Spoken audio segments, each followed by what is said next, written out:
taking us on the call today. We have with us Mr. Ram Praveen Swaminathan, MD and CEO, Mr. Saurabh Taneja, CFO, and the senior management team. I hope everyone has had a chance to view the financial results and investor presentation, which were recently posted on the company's website and stock exchanges. We will begin the call with opening remarks from management, followed by an open forum for Q&A. Before we begin, I'd like to point out that some of the statements made during today's call may be forward-looking. A disclaimer to that effect was included in the earnings presentation. With this, I'd like to invite Ram to make some preliminary remarks. Thank you, Shobin, and good evening, everyone. I trust you all have had a chance to view our presentation, the financial results, which are available on the stock exchange and our company's website. I think I'll briefly talk about the external environment, our end markets, operational highlights by segment, and some key corporate updates for the quarter. Let me conclude by talking about financial performance in Q2 and H1 and our focus areas for the remainder of the year. So as we mark the third anniversary of the Gati Shakti program, there has been tremendous acceleration in the overall infrastructure and development of the sector. Increased capital investment by the government and the private sector rose from 0.4% of GDP in FY2015 to around approximately 1%, which is around 3 lakh crores in F24. Over the last 10 years, there has been significant progress in the development of national highways, which has increased 1.6 times in the last 10 years. The average pace of national highway construction has nearly tripled during this period, rising from around 11.7 kilometers per day to approximately 34 kilometers in the current year. Additionally, toll digitalization has significantly reduced waiting times at toll plazas, decreasing from around 12 minutes to less than a minute over the last 10 years. Indian ports have also been rapidly expanding their capacity to meet growing trade demands. Since 2014, the capacity of major ports has more than doubled. Improved connectivity driven by coordinated planning under the Gati Shakti National Master Plan, along with a strong emphasis on public-private partnerships, has significantly enhanced India's maritime competitiveness on the global stage. Reflecting this progress, India now ranks in the international shipments category of World Bank's Logistics Performance Index. India's rank has grown from 44 in 2014 to around 22 in 2023. The continued focus on the Gati Shakti program and its initiatives are critical for the sector and will continue to drive long-term acceleration for logistics. As India grows towards a $5 trillion economy, the logistics sector's long-term potential will continue to rise. Let me also quickly cover our end markets, and I'll begin with the automotive industry. In Q2 FY25, overall passenger vehicle wholesales decreased by 2% year-on-year, but grew by around 2% quarter-on-quarter. Passenger vehicle retail sales declined by 3%, with Q1Q performance also impacted by unseasonal rains and the sharp period in September, which is generally considered inauspicious by customers. In the two-wheeler segment, overall wholesales increased by 13% year-on-year and 5% Q1Q, which is a strong turnaround, with domestic wholesales growing by 13% year-on-year and 4% Q1Q. On the other hand, commercial vehicle sales remain subdued. Commercial vehicle wholesales are expected to decline by 10% year-on-year and approximately 3% sequentially, driven by reduced activity and a slowdown in infrastructure spending. The light commercial vehicle segment is anticipated to fall by 11% year-on-year with a flat Q1Q growth. Despite festivals like Ganesh Chaturthi and Onam, dealers have reported stagnant performance, indicating underwhelming market sentiment with flat or negative growth trends. Adding to this, the unpredictable monsoon weather and the inauspicious sharp period have kind of further dampened sales during the quarter.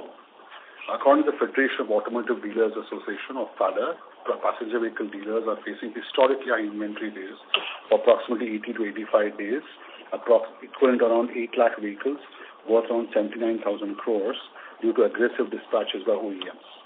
Looking ahead, the automotive sector remains cautiously optimistic, with Navratri and Diwali falling in the same month, raising expectations for a strong surge in vehicle sales.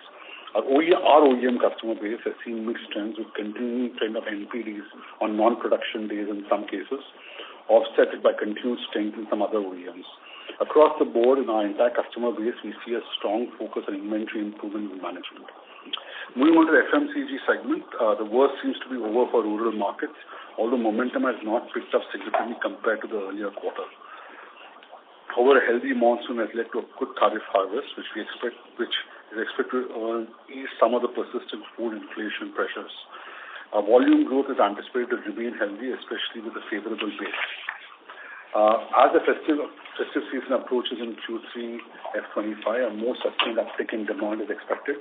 Additionally, a large portion of pricing declines in home consumption categories such as edible oil, hair oil, and personal care products is now behind us, providing further support for improved market conditions. While we see our customers showing greater optimism with a strong focus on growth in the networks, at sites and individual locations, volume remains soft and volatile through the second quarter, and we're optimistic though of an uptick in the coming quarter. Moving on to the telecom industry, telecom operators announced tariff hikes at the end of Q2 F25, and with the impact expected to start reflecting in the coming quarter's results. As a result, performance is expected to improve sequentially, driven largely by the benefits of higher ARPUs. Additionally, capital expenditure remains stable compared to the previous quarter, supported by ongoing investment in 5G infrastructure and efforts to densify rural networks. The strong signals of growing investments from major 5G players bears well for value-added services in FTTH, NND, and distribution for the logistics sector. The e-commerce sector, we've talked about a lot, so I'm going to focus more in terms of short-term trends. As we get closer to the peak period of the year, the primary focus for the sector has been on adding capacity across the networks from major marketplaces. Sales in the early part of Q2 bear reason for optimism, and we have seen an increased activity. However, at our customer end, the focus remains on improved asset utilization, with overcapacity in several products given capacity additions done earlier in 2022-23 and 23-24. A secular area of growth remains quick commerce and grocery, with increased focus on expanding categories and the network. These segments also translate into higher growth from mid-mile fulfillment services. We remain optimistic for the quarter ahead based on demand trends shared by our major customers. The mobility industry has not seen any significant changes. Business travel remains strong, and the leisure segment is continuing to show positive trends. On the B2B side, we continue to see a slow return to office, and there has not been a significant change in the direction, which has been slow but positive over the last 4 quarters. Let me just move on quickly to our operating segments. In the interest of time, I will not cover all our segments, but we will answer specific queries you have on any of them later on in the call. I'll begin with third-party logistics, contract logistics business, or 3PL contract logistics business. The 3PL contract logistics business grew by 7% year-on-year during Q2 F25, as several of our new sites showed volume growth. Our order intake was healthy, with an order intake of annual contract value of orders intake of nearly 200 crores during the quarter. We won several key programs, especially around fulfillment. For leading cosmetics players, we will be launching 4 new distribution centers in the coming 6 months. We also expanded with additional wins in grocery and quick commerce during the quarter, through which we'll be expanding our fulfillment center network for these segments. While new order volumes have been healthy, lower demand from current volumes and current sites had a dampening effect during the quarter, with weak demand both from consumer, from FMCG, e-commerce, and auto OEMs. This has partially impacted the gains we registered from new accounts. During September, we had seasonal resource additions for the peak period, which starts for us in October. This is something which we do annually. This year, given the peak has split itself across 2 quarters in terms of resource periods, we saw a strong increase in September. The additional resources we've added nearly 6,900 seasonal resource workforce in ramp up for the peak, and that has resulted in higher expenses during the quarter from 3 to 4 crores and impacted the earnings during the quarter. However, these should be offset in Q3 when we will see higher volumes based on the projections we have received from our customers.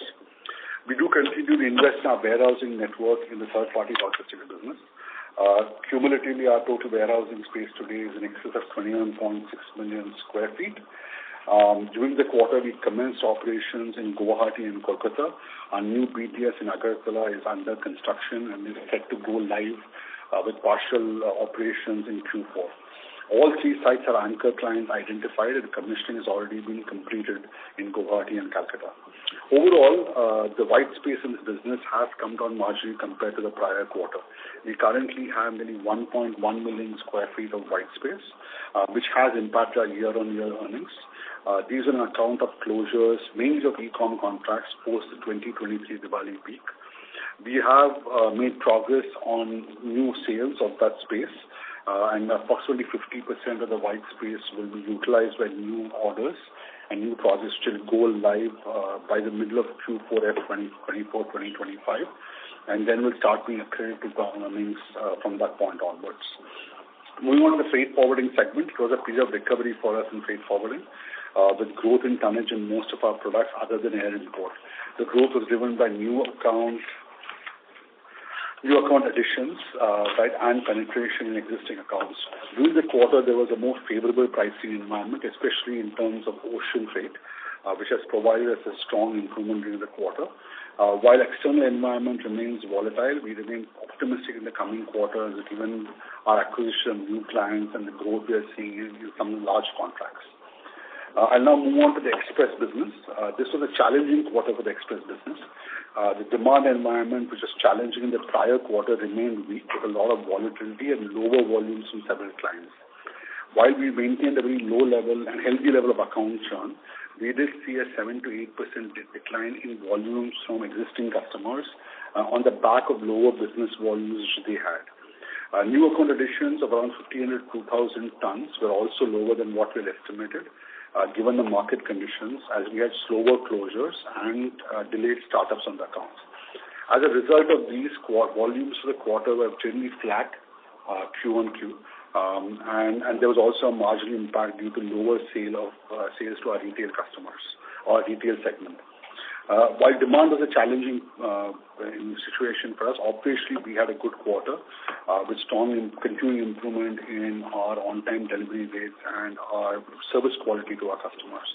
However, volatility in sales resulted in challenges for us during the quarter with higher transportation costs, as we saw peak volumes at the end of each month.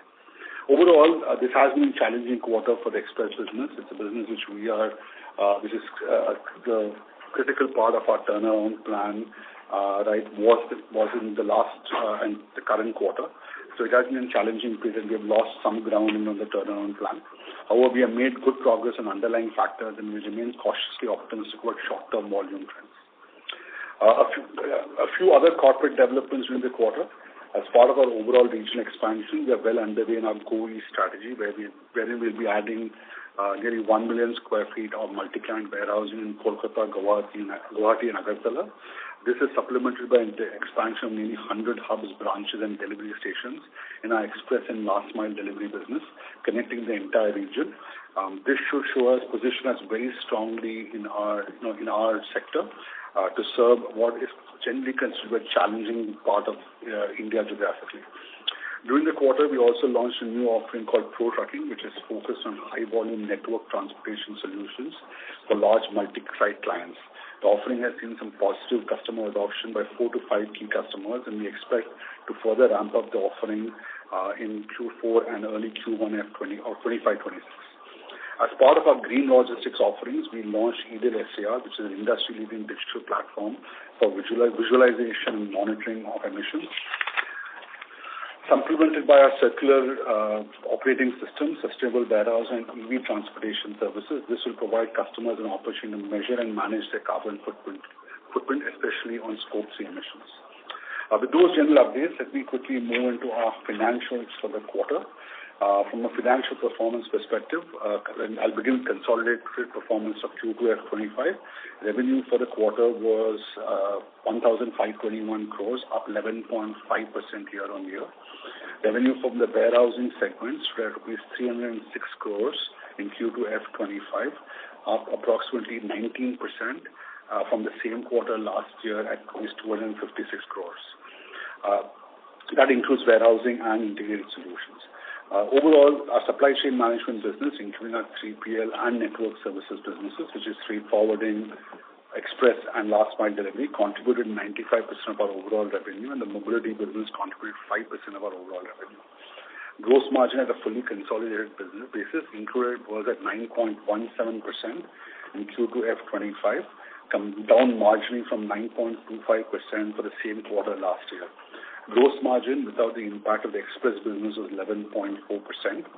EBITDA for the quarter stood at rupees 66 crores, up from rupees 54 crores for the same quarter last year. Overall, for the quarter, we reported a loss of rupees 10.8 crores, an improvement over the same quarter last year, but a small marginal decline compared to the immediately preceding quarter. Now moving on to components, revenue for Q2 F25 was for MLL, which was 1,236 crores as compared to 1,135 crores the same quarter last year, up by approximately 7%. PAT for the quarter was rupees 8.5 crores as compared to rupees 18.6 crores for the same quarter in the prior year. PAT was impacted by two broad elements compared to last year. The first one was the seasonal impact of hiring for the peak. Last year the peak was in Q3. And the second thing which has impacted us was the white space, as we had compared to last year when the million square feet or so of space, which I referred to earlier, was fully occupied. Lords, which is our freight forwarding business, revenue for the quarter was at rupees 86.8 crores as compared to rupees 52.5 crores for the same quarter last year, up approximately 60%. PAT for the quarter rose sharply to around 2.1 crores as compared to a margin being marginally about break-even for the same quarter last year. Our express business reported Q2 revenues of rupees 91.7 crores. It is reported under a subsidiary called MLL Express Services Private Limited. Total losses for the quarter in the express business were rupees 24.2 crores for the quarter, an improvement there of around 4% compared to the previous quarter. But trading obviously behind what we had initially estimated or our target to for the quarter. The mobility business continues to move on its profitability improvement process. Revenue for the quarter was 81.1 crores. It was down compared to last year, largely on the account closure of some accounts and higher vacations and disruptions during the quarter, which resulted in lesser trips. PAT for the quarter stood at rupees 1.6 crores compared to 0.9 crores for the same quarter last year, up by 72%. Whizzard, which is our last mile delivery business, revenue for the quarter was at rupees 51 crores, up 46% from the previous year. PAT for the quarter stood at 0.2 crores. Whizzard, the last mile delivery business acquisition, Whizzard has now completed 3 consecutive quarters profitably. And we feel good about the scalability of the business going forward. 2x2, through which we run our assetized car carrier operations, the business has made a profit of rupees 2.02 crores in Q2 25 as compared to rupees 1.4 crores. Revenue breakup for Q2 F25, the automotive business is approximately 57%, non-automotive is around 43% of our revenues.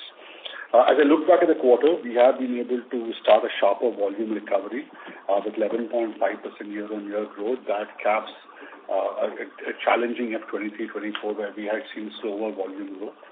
Our subsidiaries are showing stronger traction and profitability in line with the long-term plans we knew at the time of the acquisitions. We remain focused on driving improvements in 3PL to prior periods, driven by focus on reducing white space and driving more operating improvements and getting the MESPL turnaround back on track after what was a challenging quarter for us there. With that, I'll open it up for queries and come back towards the end of the call once again.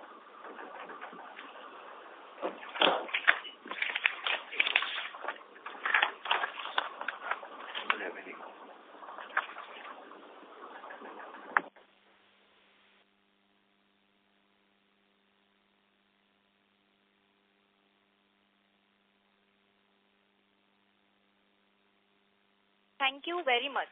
We will now begin the question and answer session. Anyone who wishes to ask a question may press star and 1 on the touchtone telephone.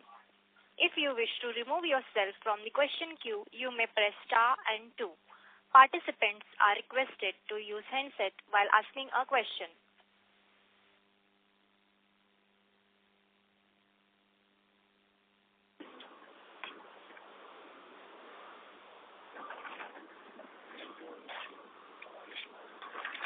The first question is from the line of Mr. Amit Dixit from ICICI. Go ahead. Good evening, everyone, and thanks for the opportunity. I have a couple of questions. The first one is on contract logistics business. Just wanted to understand the quantum of unabsorbed cost in this quarter, because revenue seems to have grown, but gross margin hasn't. So I just wanted to understand that aspect. Sure.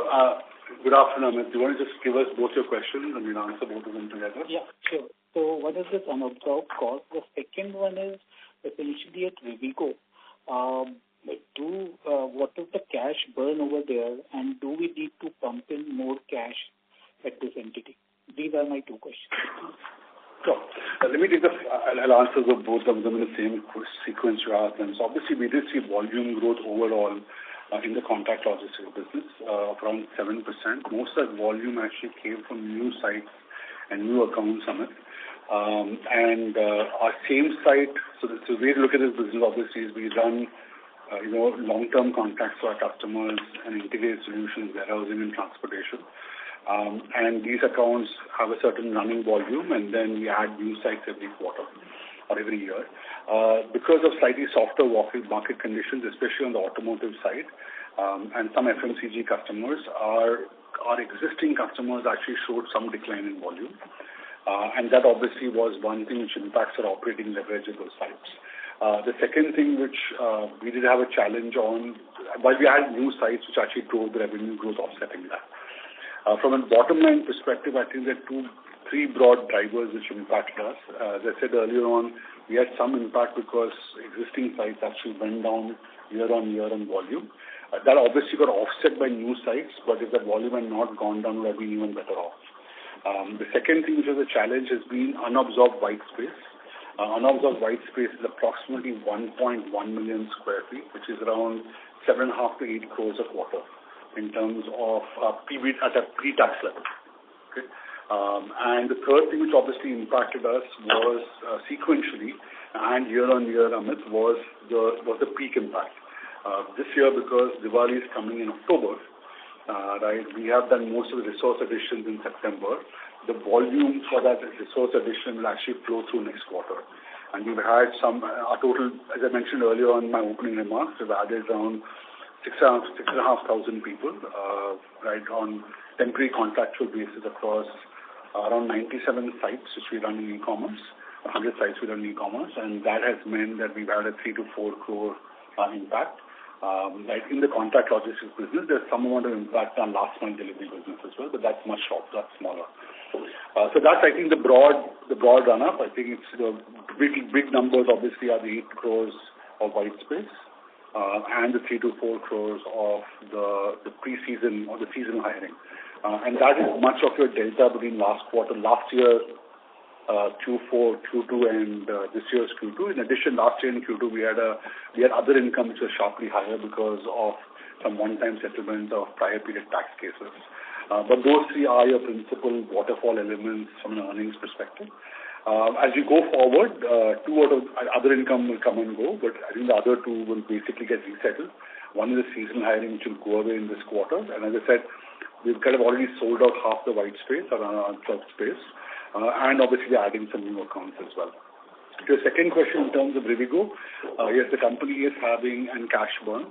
We are, as you can see, the reported PAT losses of around 24 crores. On a non-cash basis, the losses are around 21 crores. Depreciation is roughly around 3 crores, and that is the burn which we are funding. We have capitalized the company. I think earlier this quarter, I think you would have probably seen our stock filings. We are adding another 50 crores of equity into the company. We have a strong governance mechanism based on the long-term valuation guardrails of the business and what we put in our initial business plan, and we remain committed to funding the business. Right? This has been a challenging quarter for the business. We are cognizant of that, but we think the underlying building blocks are in good shape. So we'll continue to invest in Amit as we try to scale up. At this stage, any guess you will hazard for Rivigo to turn EBITDA positive, either third quarter or fourth quarter? No, I think right now, let me put it this way, I think last quarter also I said the same thing, Amit, and that we need around 30-35% more volume. Right, and we'll say 30 to 40% more volume yield adjusted for us to do EBITDA break-even. Now, somebody asked me the same question last quarter as well, and I said that one of the risks which we carry is that the demand environment is a bit volatile. It was difficult last quarter as well. We were not expecting our existing customers to downgrade, which actually happened this quarter a little bit, and that's happened across all our businesses, thanks to the exception of forwarding, cross-border business, and that impacted the express business a little bit more. We do need 35 to 40% more volume. That's been a consistent number I've said now from the quarter I think we acquired the company, right? And that's kind of the bridge which we need to match, to map. I think, and right now we are hoping to do that right around the 4 to 5 months, right? And so somewhere in the middle of Q4 is when we should be able to do that. And there will be some burn which we'll have to fund over the next 2 quarters as well. That's something which we have partially capitalized with the equity infusion we have done earlier this quarter, and then we will see how it goes from there. Okay. We are of course have been funding this through internal accruals. Sure. Thank you so much, and all the best. The next question is from the line of Janam Shah from Equirus Security Private Limited. Please go ahead. Yeah, Janam. Good afternoon. Am I audible? Yes, Janam, you can please go ahead. So, sir, this question is related to Rivigo part only. So, sir, if we see, if we go back 2 years, somewhat where we have acquired the Rivigo, our plan to revamp the operation and make it EBITDA and PAT break-even was quite mid of FY2024. Then eventually market was not that great, or maybe a few players have become aggressive and gaining the market share, or maybe any other reason. The volume growth has not been that much, and eventually we have lost some market share in terms of volume. And while we are on the pick-up stage, I guess there has been 5-6% overall revenue growth which we are witnessing, and there has been a cost pressure as well coming from the overall macro environment. So from this angle, are we looking for any kind of thing which can eventually turn around for the Rivigo in near term, or is it more of an investment vehicle as of now for us, maybe for next few quarters, and then eventually turn it, making it profitable? So my observation would be that on a QQ basis, our revenue has increased by somewhat of 2.5-3 CR, whereas our EBITDA margin, EBITDA is improved by around half of that. So incrementally 50% EBITDA is flowing through from the additional revenue, but to make it profitable, 12 crore of EBITDA losses is still there. So what would be our overall, let's say, next 2-3 years perspective on the Rivigo? So, Janam, I think you answered much of your answer to your question actually is in your question, fortunately. I think when we acquired the company, obviously we had assumed, so 2 things have happened there. Obviously, since we acquired the company, one milestone which we missed was around smooth integration of the networks. We obviously had a challenge in integrating the networks, which is something which we carried from March 2023 till around August or September 2023, which was probably from the 4th or 5th month of the acquisition till the 10th month. That did take us time to clean up and fix. I think since then, from an operation or an offering perspective, we have been pretty robust. Our on-time deliveries have continued to improve. We have actually been adding more capacity on some lines, on line hauls, to support the customer value proposition we provide. So operationally, I think we are in good shape. Obviously, we move nearly 6 to 7 crore packages through the network, and therefore you are not going to get it perfectly right all days. But it's operationally in a good place, right? And that's also reflected in the yields that you're getting from our customers. The challenge for us is to get volume up, right? Volume up is the story. I think from volume, in this quarter we saw better flow through from revenue to EBITDA. I think that's probably this quarter slightly on the higher side. I would generally say revenue to EBITDA flow through should probably be around 25-26%. This quarter was slightly higher for us. I won't use this quarter as a straightforward benchmark as well. But we need around that, I think we need 35 to 40% more volume, and that's kind of that's the thing which will solve for it, Janam, and there's nothing else to it. That means obviously we've got to sell harder, we've got to deliver more in a cleaner way, and we have to drive better synergy with the rest of our businesses, because obviously we serve many accounts through the rest of our company and our other segments as well. We had hoped getting into the year that we would actually have we had a stronger Q4, where we saw some good order intake in Q4, and we are optimistic in Q1 and Q2, but market conditions have been weaker than we expected. That has obviously tailed a little bit through in our pricing, but for the large part, it's affected, I think, our conversion more than our pricing. So at this stage, I think, there is the focus purely is on getting our demand engine up to deliver the volume and driving the conversion.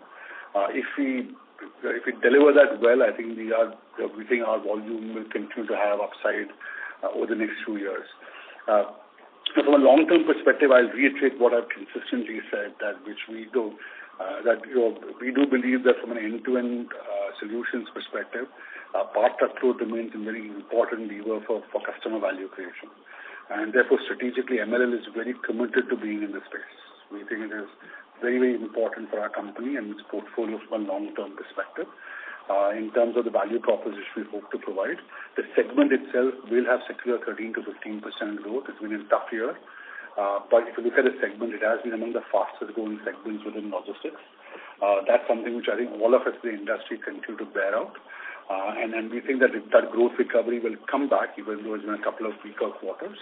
And the third thing, of course, is I think, from a valuation perspective, even with the additional investments we have made in, and it's something which, when we made the acquisition at 0.6 or 0.67 times revenue, everybody asked us, have you got a really low-cost deal? And we said, it's kind of, we purchased at low cost, but we're going to invest more, right, to turn around the business. And we are still roughly running at around one-time revenue, right, in terms of our total invested capital, debt and equity in the transaction, which we think is very, even and fully including the losses. That's kind of the level of investment we have made, and we think that's actually a very well-positioned investment value in terms of the portfolio and comps in the market and the industry. I think the focus right now is to get the volume back up, Jainam, and I think if we can do that, we will be in a good place. We have a good order book. Order book quality is good now. That's one of the things which we had to clean up in the past. And therefore, that's in a much better shape as well, and we just have to execute on better volume. I think that's the simple and not, it's easy and difficult, but that's, I think, the road in front of us.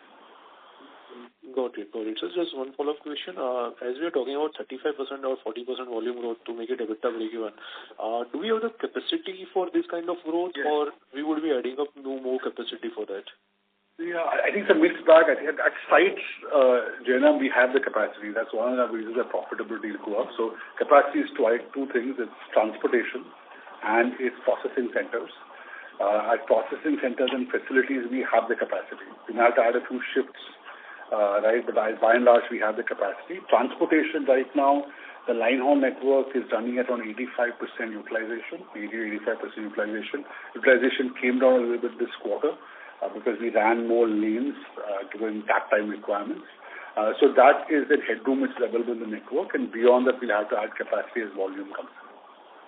Got it, sir. That's it from my side. Thank you so much for a elaborate answer.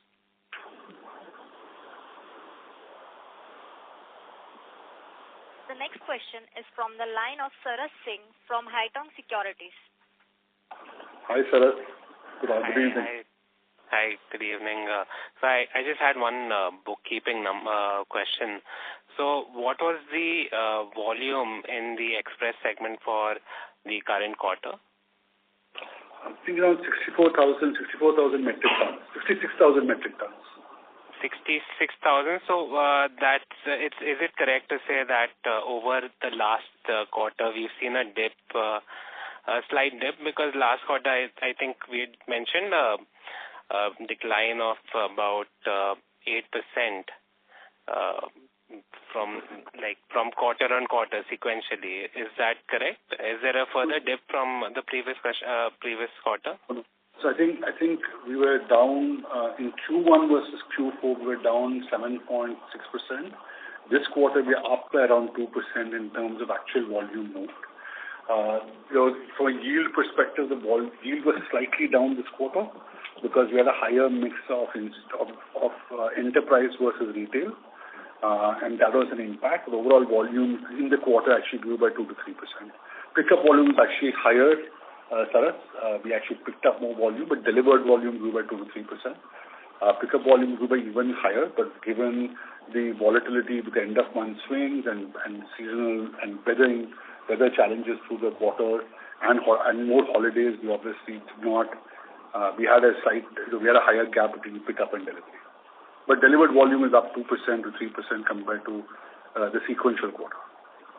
Okay. So for Q3, just a basic question, can we expect some seasonality for the PTL business as well in Q3? I think we're expecting. I mean, to be honest, Saras, I think that the three parts to it. There's obviously seasonal demand which comes from our retail network and our existing customers.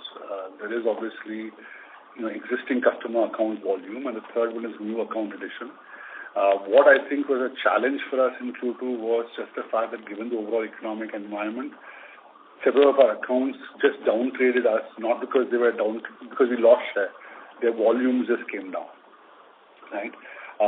We are hoping that will come back, Saras. I mean, that to us is the biggest immediate lift because those are accounts we're already working on. It's actually volume is serviced at a higher level. If you see the dip, if you go back to Q4, the dip versus Q4 is actually a lot of it is that. So hopefully that volume will come back. We're optimistic it will come back. I think it's still early in October to call it, but I think as we get closer, right, I think we'll be in a better position a couple of weeks to be able to talk about it more clearly. But we are expecting obviously a seasonal lift from our accounts. Got it. Thank you for the answers and best of luck for the upcoming quarters and happy Diwali. Thank you. Thank you. The next question is from the line of Krupa Shankar NJ from Avendus Spark. Please go ahead. Thank you for the opportunity. So, Ram, couple of questions. First one on the, is there any one-off relating to flex warehousing which has impacted the 3PL margins this quarter? No, Kripa. I think as I outlined earlier on, firstly, I think flex in general has come down in the sector, in the industry. I think if you notice, peaks are just getting longer. As in festive sales, it is getting longer, and you will see it across the board, except for grocery and quick commerce, most of the marketplaces are running slightly longer sales. And if you look at delivered dates on those, you just see a slightly more stretch out on that. So I think inherently, the kind of demand for flex is, the demand growth of spurt is not there to justify flex right now. And a lot of it is just being handled operationally. So it's not there, and there are no one-offs this quarter. I think the impact clearly compared to last year, Kripa, has been the white space. I think as I mentioned, there's been white space of around 8 crores. Obviously, the additional impact of seasonal hiring of around 3 to 4 crores. Those are the two big headline numbers. There's obviously been lower insight volume that's been offset by some of the growth as well, year on year. But these are the two big drivers of the 3PL business which have moved volume out. I think the seasonal hiring is an issue of September, which will basically kind of unwind itself in the coming 3 months, and you should see an uplift from it as you build up capacity. And I think the white space or the unsold warehousing, we have contracted more than half of it already, so you should see that come down in its impact over the next couple of quarters. Understood. Also, Ram, with respect to last mile delivery, are you seeing the growth trajectory improving substantially from here on? Because when I look at the capex numbers, I was quite surprised to see that the capex incurred in the first half is pretty much quite on a higher side in comparison to our past. So is it more to do with this last mile, or is it? Can you just give us a breakup per se as to what are the target areas? No, so I think so I'll answer the question on last mile first, but there's really not much of an impact on last mile. Last mile business has grown healthily. I think it's benefited from specific segments we are working on, like grocery and new account addition. I think the Wizard business runs, we think through the Wizard business, we run a very cost-efficient model, and therefore it's not a very capital-dense business. I think during the first half of the year, we have spent an increment in capital that's largely been on account of two things. Firstly, I think and if you see our 2x2 results at a subsidiary level, we have added around 75 vehicles to our 2x2 fleet, which is our assetized truck fleet, which we run for car carriers, and that fleet's been fully deployed. As you can see that the benefits of that showing up in the results partially in this quarter. There's some more headroom to go as the vehicles get fully utilized. I think the second piece of growth has really been that, as you've seen, our warehousing revenue has grown by around 20% year on year despite the challenges, and we are adding more offerings and solutions there. And that has seen some amount of capital during the quarter. We have gone live with a couple of new sites in ramp-up for peak, and that has been the other part which has added capital as well. So if you generally see our general capital pattern, Kripa, you go back and you've been on the stock for quite some time. We've generally been a 65-35 kind of company, 65% in the first half, 35% in the second half, because a lot of our cap addition is lined up to that festive season. Right. So we are up this year, but if you take out the fleet addition, I think we are still pretty much in line. We've been a 1.2, 1.3% kind of capital investment model, and I think we are generally in that range still. In terms of the first half of the year, I think the second half of the year we will actually probably see some additional capital investments. We are working on several large projects, and if those materialize in terms of demand, we should see a higher capital flow there. We are also looking at kind of some fleet addition, more addition to 2x2 business, which should also probably, given the strong demand we're seeing in car carriers, and some of those things will probably add to our capital addition as well. As you mentioned earlier, capital spend is generally governed by earnings guardrails, and we don't approve projects if they're not in line with those guardrails. Understood. Thank you and all the best. Thank you. The next question from the line of Alok Deora from Motilal Oswal. Please go ahead. Hi, Alok. Hello, good evening, sir. Just a couple of questions.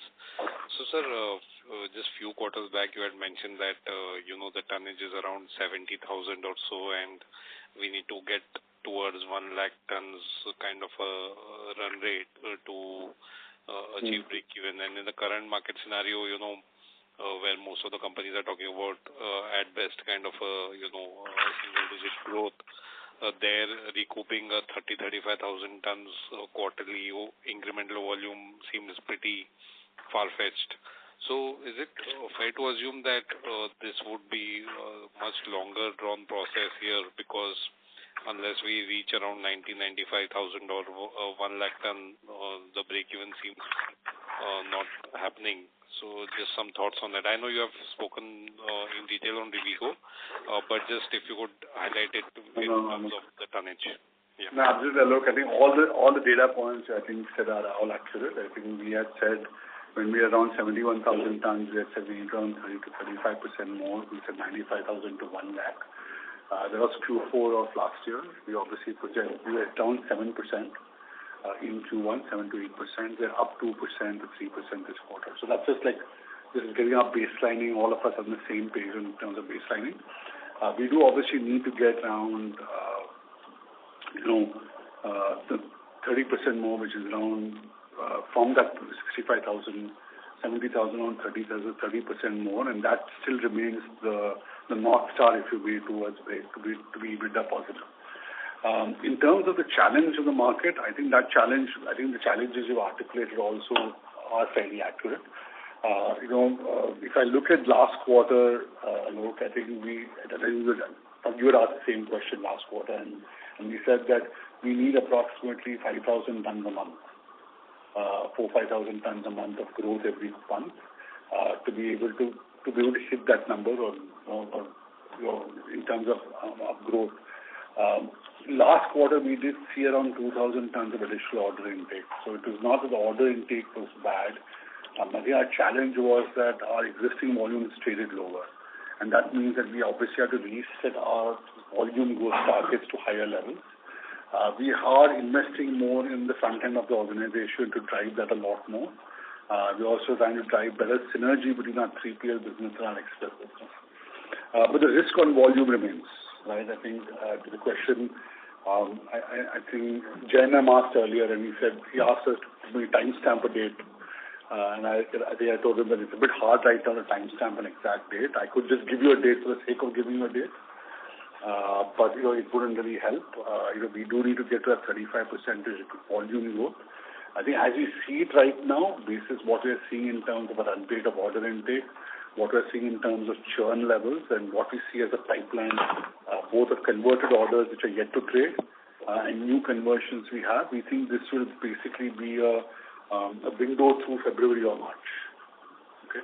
And as you pointed out, I think we acquired somebody else's point of the company. We're expected to break even, towards the end of 24, right? And we are now looking at probably break even at the end of 25, which is like a 12-month delay, right? Based on the current visibility we have. But the volume environment is challenging. I wouldn't undermine that at all.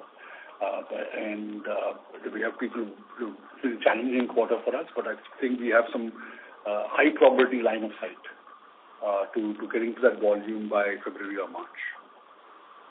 Sure. Sir, how has October been in terms of tonnage?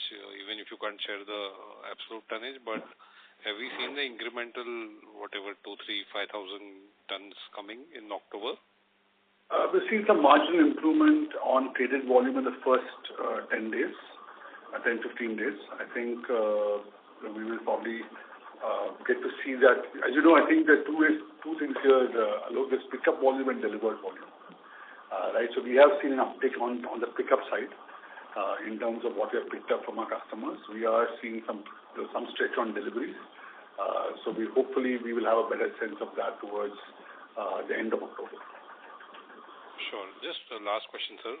Sir, first quarter we were down 7% QOQ, then we are kind of a flattish in second quarter. And now, as per the revised sort of a guidance in a way that you're telling that by FY25 end we will break even. So that would mean that we are looking at a 1 lakh or a 90,000 sort of a tonnage materializing by end of this year. If we are growing at 2% or 5% or even 10% or even 15%, that growth might not, the tonnage might not really materialize, right?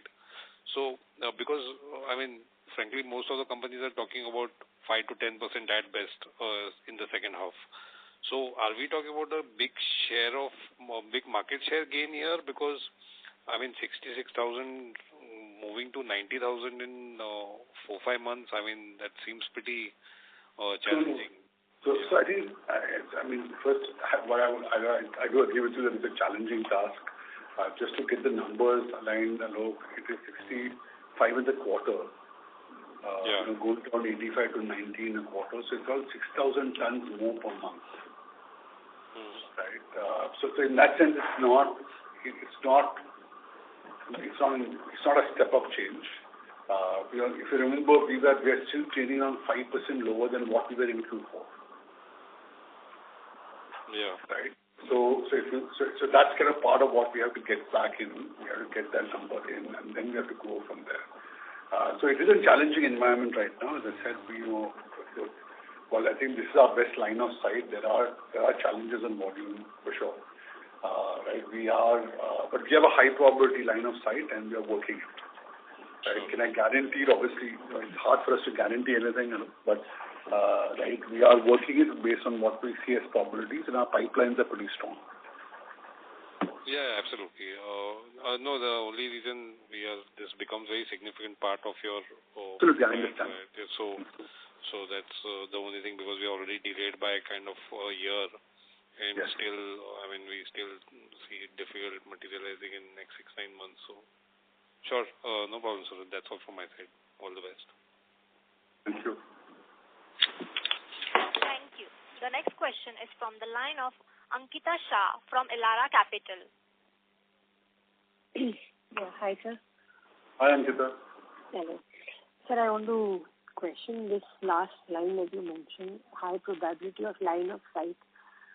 Sir, in terms of volumes of what we didn't see so far, what will change so suddenly that gives you so much of confidence on the growth in volumes?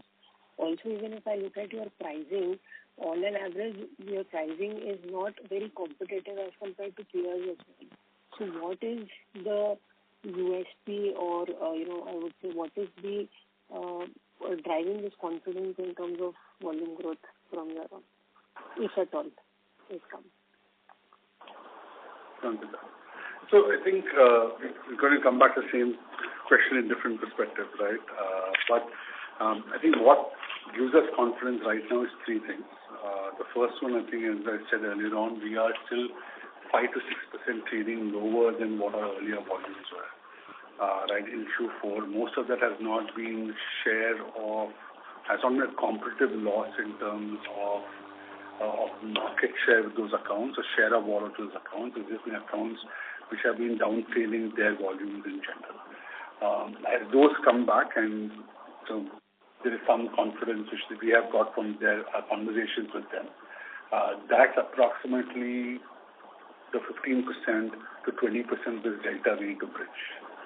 The second thing I think is, and you know the industry very well, Ankita, because you've been working with many people. Obviously, when we close orders, we don't obviously get immediate conversion of all those orders. It takes us some time for us to get an order converted into full tradable volume. Given some of the challenges in the market, that period has got stretched out. So if you look at what we have won or signed up in terms of contracts every month, it's probably around 4,000-5,000 tons per month of contracts which are already being signed up. But only around 30% of that has actually flowed into our books. Right? So obviously the second part which gives us confidence is that we generally we have not seen any customer issues with those accounts. So we are hopeful that that will trade into our volumes in the coming 3 to 4 months. And the third one obviously is new account addition. So if you actually break the 6,000, which I know is a large number and seems very large too, in that I think the 15% of that is recovery from existing accounts you have. Around the 50% of it is actually driving more volume conversion from contracts you already have signed. Right? And the remaining one-third actually is new accounts which we have to win. Right? So that's what gives us confidence. I think on pricing, it's a mixed bag, Ankita. As far as competitiveness of the pricing, I think the pricing corridor is large on parcel truckload. I think there are players who are aggressively, obviously, pushing price to get volume. There are people in regional PTL, for example, who actually price at even lower levels. So it's very difficult to technically call our competitiveness of pricing without looking at our value proposition. I think our value proposition is simple. We deliver more direct PIN codes than many others do. Right? And on the delivered PIN codes we deliver directly, which is around 8,000 of our 19,000 PIN codes, we actually do have very, very good tax, we believe, very good turnaround times and delivery times. And I think our service quality and our depth quality is pretty good. Now, that's one of the reasons why I think we don't see much of our in-customer accounts actually pushing heavily on price reductions. I have said consistently that we will not chase price. We will not aggressively use price to build volume. Right? We are confident about our ability to drive the proposition to create volume for the business. And that's something which we'll hold the line on.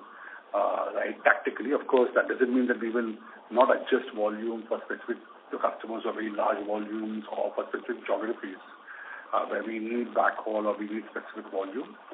But by and large, our approach is not to undercut competition or undercut existing pricing to actually build volume for ourselves. Right? And that's something which we remain consistent on. But that's actually why we think we have line of sight on it. That's like a longer answer, Ankita. The proof of the pudding isn't eating it. So we have to wait. Got it. So secondly, the debt has increased in the first half of the year. Does this already take into account the capex and the 50 crores of additional investment required, or is it over and above the first half of the year? I think Ankita almost completely does take it almost account.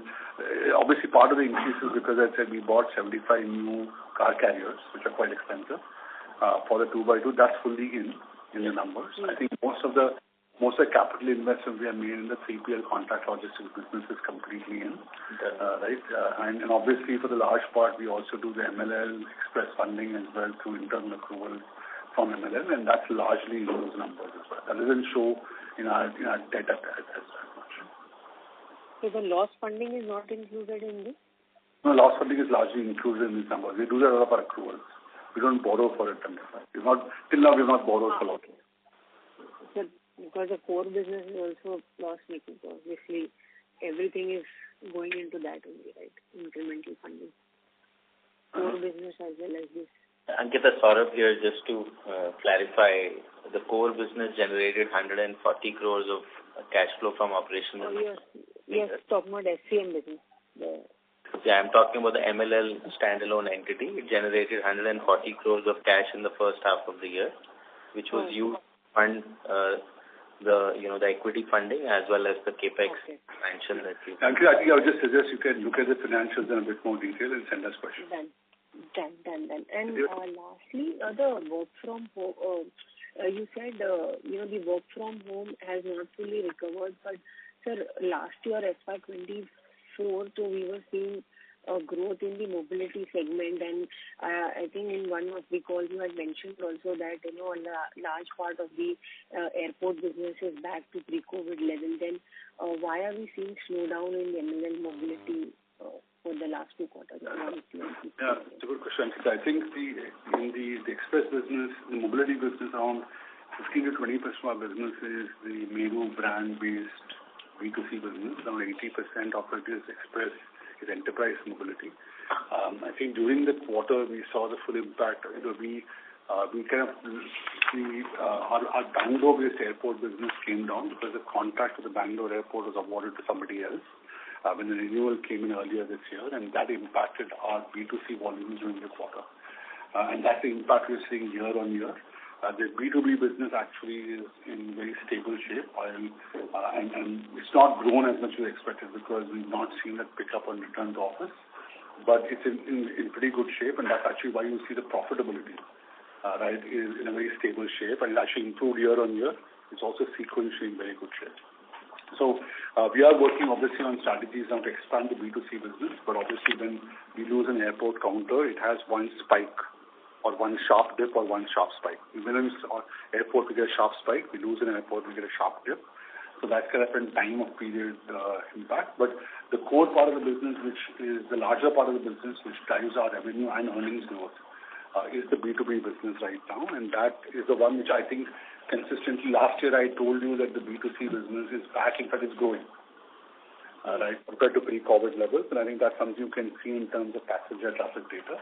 The B2B business is where the recovery has been slower, and that is still crawling. We've just not found the second step up. We've got the first step up around August last year, and we are still waiting for a big step up to happen again. Many of our accounts are projecting more employees coming into work on a full-time basis, but we have not seen that work. Okay. Thank you. That's it so much. All the best. Thank you. We will take the last question from Mr. Achal Lohade from Nuvama Institutional Equities. Please go.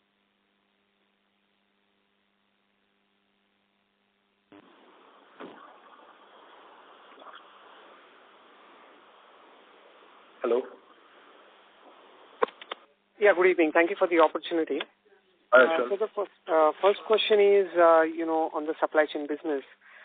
You did mention that there have been some reduction in customer count and some additions. What is how many customers we kind of seen unwinding, and number two, what kind of impact did it have in 3Q? In 2Q actually, we not come to 3Q yet. Actually, hopefully there will be no impact. Sorry, my bad. I hope so, right? But in 2Q, just to clarify, as I said, we've not lost any. We didn't have a drop in customers. We actually had a drop in existing customers' volumes. Right? So obviously we run facilities and networks for our customers, and if their volume comes down, the volume we process comes down. Right? So if we run a warehouse and we deliver 50,000 packages, from that if their volume comes down, it becomes 40,000. Then we obviously to that extent lose some margin and revenue from that additional 10,000 that got. Right. So during the quarter, we did see that impact. It was a mixed bag across multiple sites. On the automotive side, obviously, as I mentioned earlier, we had more non-production days, so no production days in our accounts, and that obviously meant our run rate revenue from those businesses. Many of those we do on a price per vehicle, price per car, price per truck basis. So we obviously saw some impact of that. That was on, I don't have a specific number, we can pull out a number, but probably I would say it's probably around $200,000-300,000, 2-3 crores, right, of impact. Right, that obviously got offset by the growth we had in volume. Right, so obviously we also had a 7% growth in volume, and that 7% growth in volume obviously offset that and a little bit more. That I think was the largest, that was the impact there. I hope I answered that question. The 7% is post the volume reduction in the existing customer, or is it the new? Revenue grew by 7%, which obviously had some negative impact of revenue and obviously positive impact of revenue. Generally, what has happened actually is when we launch a new site, it doesn't get peak earnings on day one. Right? So the first 3 to 6 months, earnings are really lesser than peak earnings. And therefore, you will see it's not apple to apple. I mean, $1 lost in existing site doesn't always add up to the same margins as $1 won on a new site. Understood. Secondly, in terms of the sectoral mix, you did say auto is 57%. Would it be possible to know what are the other 2-3 large sectors? I think mobility is around 5%, as you know, okay, on the overall company, and the remaining 40%, 39%, is basically split a half, roughly, 20% of that would be FMCG durables and pharma, and 19% would be e-commerce as an end market.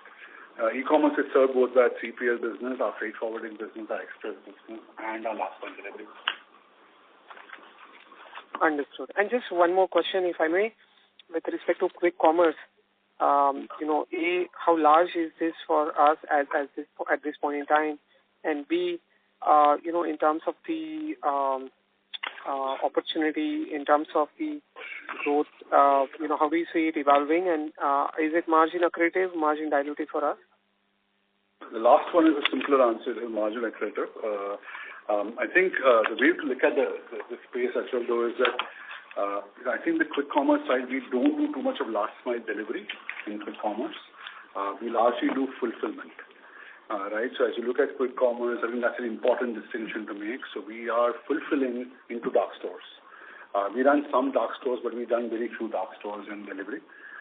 We have operating model constraints on how we operate that, so we don't do too much of that. On the fulfillment center side, obviously, that's the number of stores which are there. And that business is fairly large for us. I don't have an exact number actually. You probably can mail us and we can send you a more specific number. But we are running, I would say probably around a reasonable number of fulfillment centers into the space. And it's a growing space for us. I think that space as the quick commerce companies tend to add more dark stores, right, you should actually see obviously more demand for fulfillment as well, because those dark stores have to be fed by someone. So we are obviously expanding. That's one thing. The other thing I think is quick commerce is also expanding the selection, right? So it's moving from just groceries or food items or kind of the experiential products to actually more to other things as well, like electronics and so on. And as that selection broadens, the density of fulfillment requirements is also broadened. And therefore, right now, we are expanding for a couple of them, and we are setting up several new fulfillment centers for them across multiple cities in the country. I'm not at liberty to talk about specific details. In terms of revenue contribution, actually, if you can send us a note to SG or our investor connects, we will send you a more specific response. Sure, will do. Thank you so much and wish you all the best. Ladies and gentlemen, in the interest of time, that was the last question. I would now like to hand the conference over to Mr. Ram Praveen Swaminathan for closing comments. Thank you all. I hope we've been able to answer all your questions satisfactorily. However, if you do need any further clarifications, do send us your questions. You can contact our team or SG, our investor relations advisors. Thank you all for your continued interest in the company, and I want to take the opportunity to wish you all and your dear ones a very happy Diwali and a very safe one. Thank you, and thank you once again for taking time this evening to join us.